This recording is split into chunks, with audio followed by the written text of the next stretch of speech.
Hi everybody. I know it's been a minute since I've uploaded a video. Been kind of busy doing personal stuff, but I'm currently inside the shrine right now, or altar, as I named it, but never actually officially named it. But I just wanted to bring up a subject that a lot of people are kind of unaware. They kind of heard in passing, but they don't really understand the mechanics behind it, and that is to keep silent. And what I mean by that is when you're you're having a really good go in your life and things are beginning to blossom spiritually, in the mundane, or in your everyday life. You get very excited, you get very happy. You're like, oh, finally these things are coming to fruition for me. Finally I've discovered a formula for making things manifest in my life, and I'm just so happy about it. I just want to scream it from the mountaintops. I just want to tell everybody because I want to share all of the wonderful things that have happened. Well, one of the reasons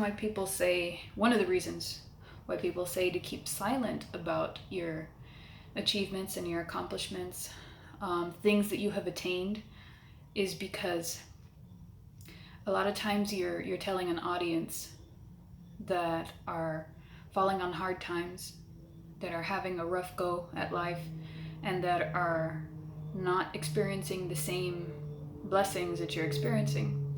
So they tend to get jealous. They tend to get very bitter. And, people have the ability, whether they're well versed in these practices or not, they have the ability to send um, blocks and negativity your way, even if they're unaware. A lot of the times it comes in the form of envy and jealousy. And when you're trying to manifest something, you're sending out your will, you're sending out your intent, and that can go any which way. It can be positivity, it can be regret, it can be anger, it can be love, it can be anything that you send out. And let's just, be realistic here for a second. A lot of times, when people are heavily emotional, the things that they send out are more powerful than when they're at a calm state of mind. That's why when you're doing love works, or when you're doing revenge, or when you're doing works that are filled with intense passion, they tend to manifest quicker, but they also fizzle out quicker. That's been my experience. So when you get that new thing and you're very proud of it and you want to boast about it, you are going to encounter people that are jealous because they don't have what you have. You just got a house, you just got a car, you just got approved for something, you got your degree, you got something wonderful in your life that you've been asking for. You got released from that court date. You got a new, you got positive substance in your life, and then you boast about it, especially on social media. Unfortunately, you're noticing that it's starting to dwindle, and you're noticing that brand new thing that you got is now coming with complications. You're noticing that a brand new thing that you got is now breaking, or has become damaged, or is falling apart in some form or other. That's because in a lot of instances, even inadvertently, you will be projecting that gain to people that are in the middle of a loss, and they will send negativity your way, even if they're not meaning to do it. So that's why it's very, very important to keep your accomplishments and to keep your gains kind of quiet. Be humble about it. If you're going to put something that you've gained out there, or like say you got an ex-lover back, or you got your You got to raise. Try your best to be humble about it if you're going to put it out there, because like I said, you'll notice that if you put it out there in a very braggadocious manner, people will be very inclined to create blocks for you. Okay? And a lot of the times we'll think that it's these spirits creating blocks. We'll think that it's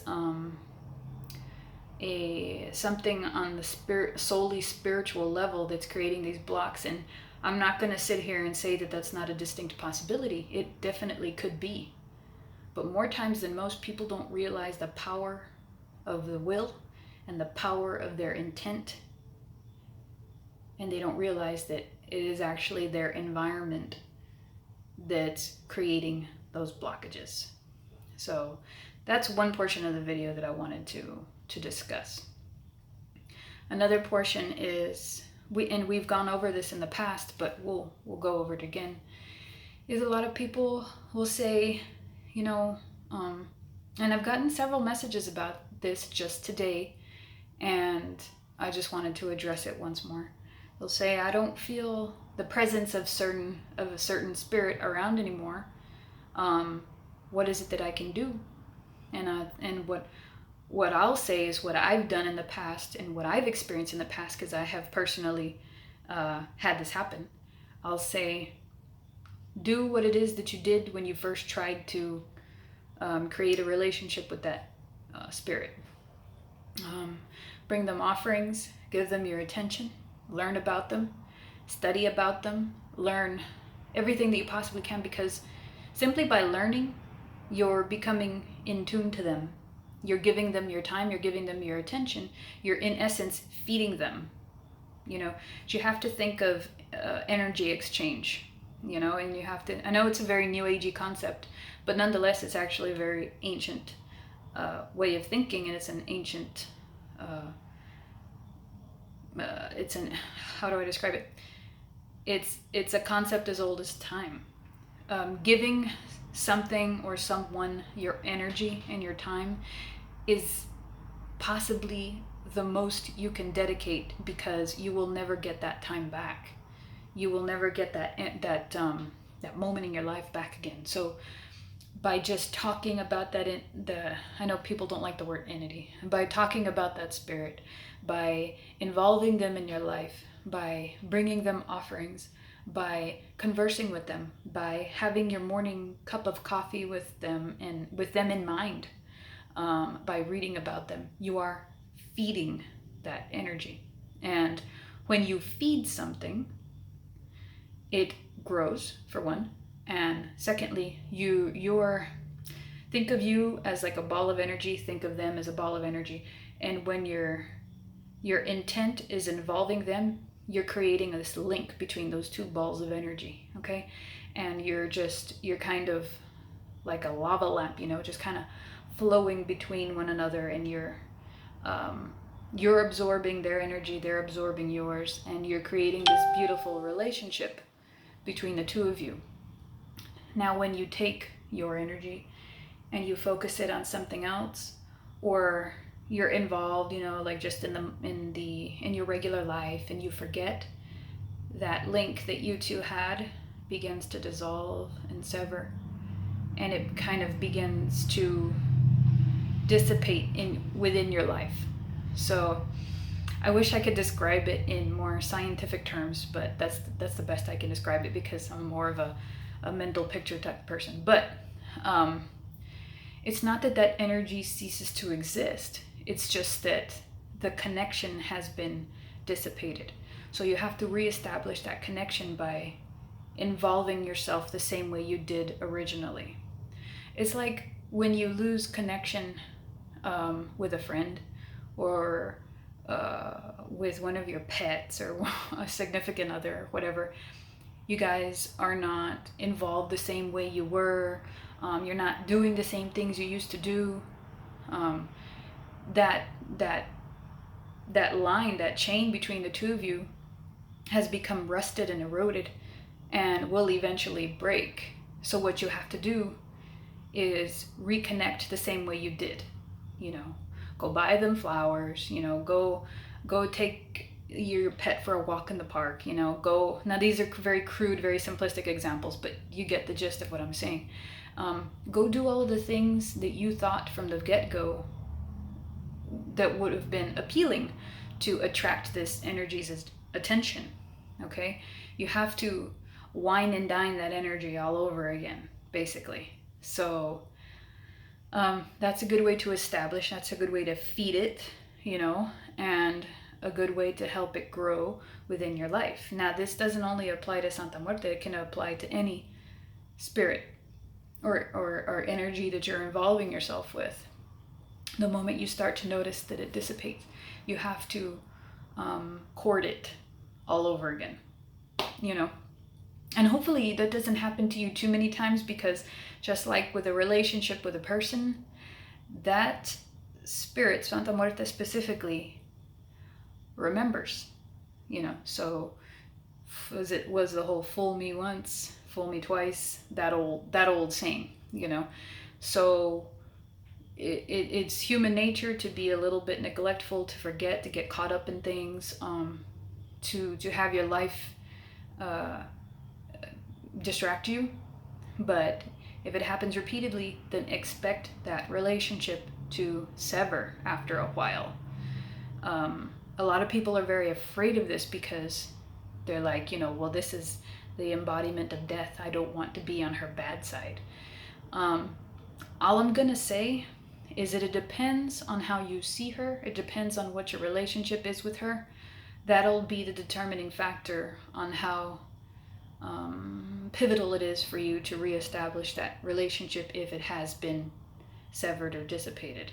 So I'm not going to interject my personal beliefs onto you.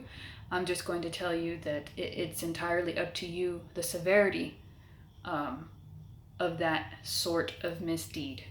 So I think that's about it. So in a nutshell, to be silent is very important, because it's not necessarily that in the spirit world your accomplishments will be tainted. It's more so the human environment. They put negativity out there, and they somehow or other, with their will and their intent, manage to destroy your accomplishments. So if you start noticing a dwindling, it's usually because you have to be quiet. You have to keep humble and be silent. There's nothing wrong with being proud, but just try to do it in a very humble manner, because people really don't like, brags. That's just common sense. So, and I hate to be the bad guy to say it like that, but it's true. We've known that since we were little kids. Don't be a tattletale, or don't be bragging. But that's about it for now, guys. And I hope everybody's doing well. I hope your relationships are progressing with her. And I hope that you're getting everything that you asked for. And of course, reciprocating in return. So we'll see you next time.